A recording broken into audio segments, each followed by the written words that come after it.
ত্রয়োদশ জাতীয় সংসদ নির্বাচনে ৩০০ আসনের প্রার্থী দেওয়ার লক্ষ্য নিয়ে কাজ করছে বাংলাদেশ জামায়াতে ইসলামী। জামায়াতের টিকিট প্রাপ্ত প্রার্থীদের তালিকায় প্রতিদিনও নতুন নাম যোগ হচ্ছে, যার মধ্যে আছেন দেশবরেণ্য বক্তা এবং ইসলামিক স্কলারগণ। তবে এখন পর্যন্ত যেসব প্রার্থীদের প্রাথমিক সিলেকশনে রাখা হয়েছে তা জানিয়েছে জামায়াতে ইসলামী। এর আগের ভিডিওতে আলোচনা করা হয়েছিল মিজানুর রহমান আজহারি, শাহেক আহমদুল্লাহ, রফিকুল ইসলাম মাদানী এবং আমির হামজার জামায়াতে প্রার্থী হওয়ার সম্ভাবনার বিষয়। এই তালিকায় আরও ৩ জন দেশ বরেণ্য বক্তার প্রার্থী হওয়ার সম্ভাবনা নিয়ে আলোচনা করা হবে এ পর্যায়ে। তারা হলেন তারেক মনোয়ার। বাংলাদেশ জামায়াতে ইসলামীর সাথে দীর্ঘদিনের সম্পর্ক রয়েছে মাওলানা তারেক মনোয়ারের।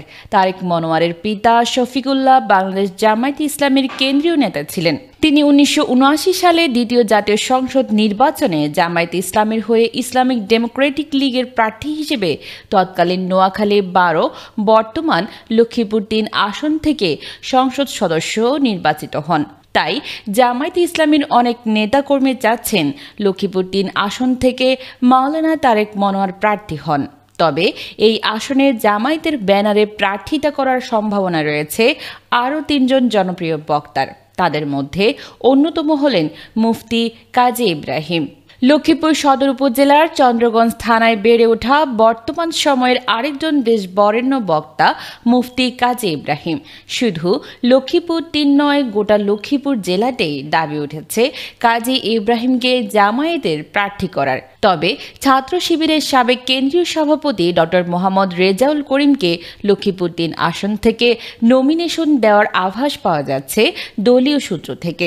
যদিও এখনও প্রাথমিক সম্ভাব্যতার মধ্যে আছে এসব প্রার্থী বাছাই, অনেকের মতে লক্ষ্মীপুরের 4টি আসনের যে কোনো একটি থেকে মনোনয়ন দেওয়া হতে পারে মুফতি কাজী ইব্রাহিমকে। বর্তমানে দেশের অন্যতম গুরুত্বপূর্ণ রাজনৈতিক ব্যক্তিত্ব হয়ে উঠেছেন মাওলানা মামুনুল হক এবং তার দল খেলাফত মজলিস। ত্রয়োদশ জাতীয় সংসদ নির্বাচনে সক্রিয়ভাবে অংশগ্রহণের পরিকল্পনা করেছেন মামুনুল হক। একক দল হিসেবে হেফাজতে মজলিস নির্বাচনে অংশগ্রহণের বিপরীতে জামায়াতের সাথে জোট করার গুঞ্জন শোনা যাচ্ছে বিভিন্ন মহল থেকে। দলটি থেকে যারা জনপ্রিয়তার শীর্ষে রয়েছেন এবং ময়দানি তৎপরতায় সক্রিয় রয়েছেন তাদেরকে মনোনয়ন দেওয়ার সিদ্ধান্ত নিয়েছে খেলাফতে মজলিসের আমির মাওলানা মামুনুল হক। যদিও জামায়াতের সাথে জোটে যাবেন কিনা সে বিষয়ে চূড়ান্ত সিদ্ধান্ত নেওয়া হয়নি কেন্দ্রীয় কমিটির পক্ষ থেকে। তবে এককভাবে হোক কিংবা জোটবদ্ধ হয়ে খেলাফতে মজলিসের সক্রিয় অংশগ্রহণ নির্বাচনের মাঠের চক পাল্টে দিতে পারে, এ বিষয়ে বিশ্লেষকরা মনে করছেন।